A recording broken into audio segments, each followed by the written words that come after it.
के लिए हमारे साथ आज मार्केट की महारथी में कंप्लीट सर्कल कंसल्टेंट्स के managing partner and fund manager Gurmeet Chadha मौजूद हैं। बजट से पहले बाजार में रणनीति क्या होनी चाहिए, किन सेक्टर्स पर नजर रखें, इस पर आइए उनसे बात करते हैं। Gurmeet ji, thank you so much ET now Swadesh को समय देने के लिए। तो सर, बाजार तो एक के बाद एक नए हाइज बना रहा है। ये जो नई तेजी है, क्या कुछ कंसर्न आपको नजर आ रहा है लॉन्ग टर्म में? और जैसे जैसे हम बजट की तरफ बढ़ रहे हैं, क्या सेंस मिल रहा है आपको सर वहां से मार्केट के लिए? बाजार ने नया हाई बनाया है और 80,000 सेंसेक्स हमें देखने को मिला। मुझे लगता नहीं है कि कोई लॉन्ग टर्म में कोई इश्यू है। मुझे लगता है ऐसे और माइलस्टोन्स मार्केट दिखाएगा अगले 4 से 5 सालों में। और तो आपको डिसिप्लिन इन्वेस्टिंग करनी है। बस थोड़ा सा जो रिटर्न एक्सपेक्टेशन है उसको थोड़ा सा आपको रीजनेबल रखना है, क्योंकि पिछला साल बहुत ही अच्छा रहा है। Small cap mid cap index 60-70% up है। निफ्टी ने बहुत शानदार रिटर्न्स दिए हैं। कुछ पॉकेट्स में मुझे लगता है वैल्यूएशन स्ट्रेच हो गए हैं, जैसे डिफेंस में, कुछ रेलवे रिलेटेड स्पेस में, कुछ हद तक कंज्यूमर नेम्स में। और बहुत जगह वो वैल्यूएशन जो है वो 70-80-90 पी पे है, या 50-60 टाइम्स जिसे हम ईवी बाय एबिटा बोलते हैं। तो वहाँ थोड़ा सा केयरफुल रहना है, क्योंकि मोमेंटम वहाँ चेज करने में नियर टर्म में थोड़ा सा नुकसान हो सकता है। बजट इंपॉर्टेंट इवेंट है, इसलिए नहीं कि मेजर अनाउंसमेंट्स होंगी, इसलिए भी एक गवर्नमेंट का इंटेंट बाजार देखना चाहेगा कि वो कितना पॉपुलिज्म करेंगे और कितना ग्रोथ ओरिएंटेड रहेंगे। उसके बीच का एक फाइन बैलेंस बाजार देखना चाहेगा, क्योंकि ये सिग्नल करेगा कि अगले फिर 4-5 साल ये सरकार क्या करने वाली है। तो ये पहला बजट पोजिशनिंग के डायरेक्शन के हिसाब से बहुत इंपॉर्टेंट है। गवर्नमेंट के पास थोड़ा स्पेस है, क्योंकि टैक्स कलेक्शन अच्छा है, आरबीआई का डिविडेंड आया है। तो एक एक थोड़ा सा टाइट रोप है, मुझे लगता है गवर्नमेंट शायद वॉक करेगी।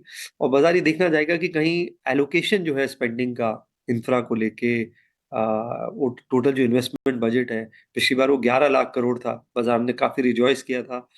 वो देखना चाहेगा कि इन्वेस्टमेंट फोकस रहता है कि नहीं।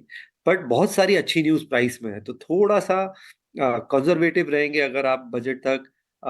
इस करंट वैल्यूएशन में तो थोड़ा बेहतर है। जी, पहले तो आपका बहुत बहुत शुक्रिया, थैंक यू वेरी मच, आपने आज हमारे लिए टाइम निकाला। अच्छा लग रहा है आपसे बातचीत करके। सर, अब क्योंकि आपको पता है बजट है, तो बजट से जुड़ी हुई ना कुछ थीम्स मार्केट के अंदर चलने लगती है। कुछ तो रिवर्स भी होते हैं, कुछ एक्चुअली में प्ले भी होता है, कुछ थोड़ा गैस भी लग जाता है, पता लग जाता है कि हाँ ये थीम चलेगी नहीं चलेगी। तो किस सेक्टर पे, किस थीम पे बुलिश होना चाहिए, कुछ आप बता पाएंगे उसके बारे में?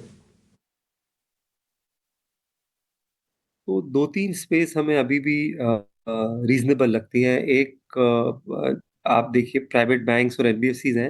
हालांकि थोड़ा सा पिकअप आया है प्राइवेट बैंक्स में, बट अभी भी मुझे लगता है कि अर्निंग ग्रोथ स्ट्रांग रहेगी बैंक्स की। को थोड़ा डिपॉजिट ग्रोथ टाइट है, तो हो सकता है कॉस्ट ऑफ फंड और निम पे थोड़ा प्रेशर दिखे। बट जो अच्छे बैंक हैं जिन्होंने लीडरशिप ली है, जैसे आईसीआईसीआई बैंक है, एक्सिस बैंक है, ये लार्ज बैंक्स प्राइवेट बैंक्स में अच्छा करेंगे। कुछ मिड साइज बैंक्स हैं, जैसे फेडरल बैंक है, वहाँ पे डिपॉजिट जो है ग्रोथ उन्होंने पिकअप करी है, ग्रैनुलर हुई है। आप होलसेल रिटेल का रेशियो देखेंगे तो 55-45 हो गया है। पहले वो काफी डिपेंडेंट थे। लीडरशिप चेंज की वहाँ बात चल रही है, आरबीआई को कुछ नाम गए हैं, तो वो बाजार देखना चाहेगा। और कुछ अच्छी एनबीएफसीज में थोड़ा लैग के साथ शायद मूवमेंट आ सकता है, जैसे चोला है, बजाज फाइनेंस है, पूनावाला है। थोड़ी स्मॉल एनबीएफसीज है। आगे जाके आज आप देखिए, यूएस का इन्फ्लेशन की रीडिंग अभी आई है, थोड़ी सी नेगेटिव रीडिंग फर्स्ट टाइम आई है 2020 के बाद। मुझे लगता है शायद एक पॉसिबिलिटी बन सकती है रेट कट की, फेड की, सितंबर के नजदीक, यूएस इलेक्शन के पहले। तो कॉस्ट ऑफ फंड जैसे जैसे कम आएगा, एनबीएफसी थोड़ा सा मुझे लगता है, उन्होंने एनबीएफसी ने बिल्कुल पार्टिसिपेट नहीं किया है इस पर्टिकुलर रैली में, तो वो थोड़ा अच्छा कर सकते हैं।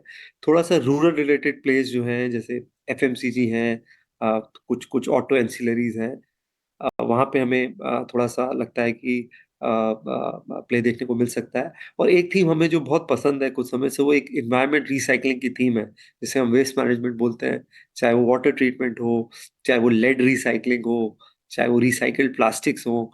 मुझे लगता है ये, और जैसे जैसे भारत ग्रो करेगा, जो जो मदर नेचर पे फोकस होना चाहिए वो भी बढ़ेगा। हमें रियलाइज होगा कितनी इंपॉर्टेंस है इन चीज़ों की, तो वो हमें एक थीम थोड़ा सा अच्छा लगता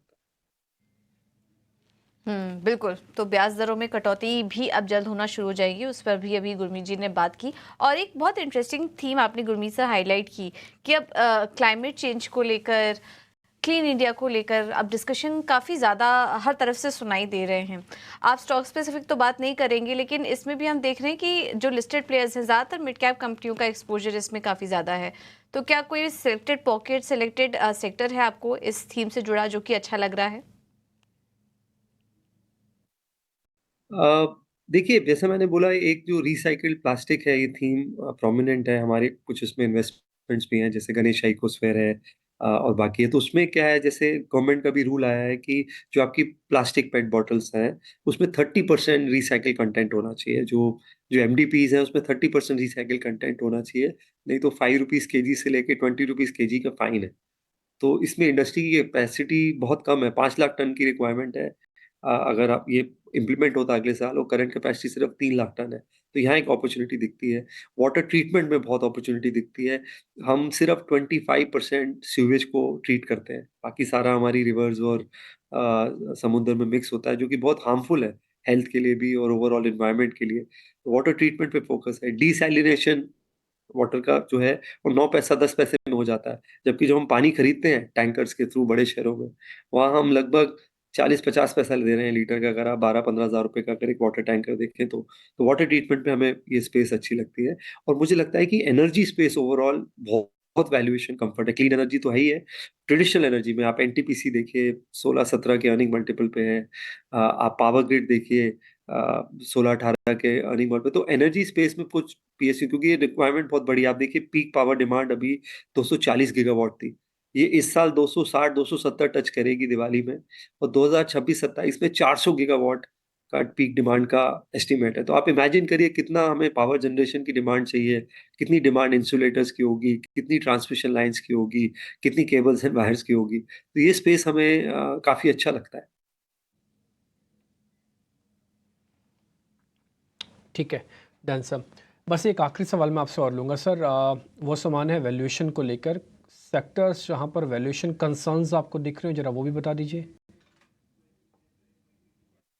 हाँ, जैसे मैंने बोला कि मैं नहीं कहता हूँ कि पूरा डिफेंस सेक्टर ओवर वैल्यूड है। डिफेंस बहुत लंबी थीम है, शायद बाज़ार अगले 5-10 साल के हिसाब से पोज़ीशन कर रहा है, पर बहुत अच्छी, बहुत ज़्यादा, बहुत न्यूज़ बहुत ज़्यादा प्राइस में आ गई है। अभी हम देखते हैं, एक ऑर्डर मिलता है और शेयर प्राइस रन अप कर लेता है। ऑर्डर के में एग्ज़ीक्यूशन में बड़ा लंबा जेस्टेशन पीरियड होता है, तो जो अर्निंग्स आएँगी वो थोड़ी-सी लंपी हो सकती है, तो शायद आपको नियर टर्म कुछ पॉकेट्स में डिसअपॉइंटमेंट्स हो सकती हैं। तो वहाँ थोड़ा वैल्यूएशंस जो है आपको मुझे थोड़ा-सा डिस्कम्फर्टिंग लगता है। बहुत सारे, जैसे मैंने बोला, पीएसयू, एनबीएफसी जो होलसेल लेंडर्स हैं, जो इंफ्रा लेंडर्स हैं, वहाँ मुझे लगता है वैल्यूएशंस थोड़ा ज़्यादा हो गया। जबकि पीएसयू बैंक्स में अभी भी बहुत से बैंक्स वन बुक वैल्यू से नीचे ट्रेड कर रहे हैं या वन बुक वैल्यू पे ट्रेड कर रहे हैं। तो थोड़ा-सा बैलेंस बनाइए।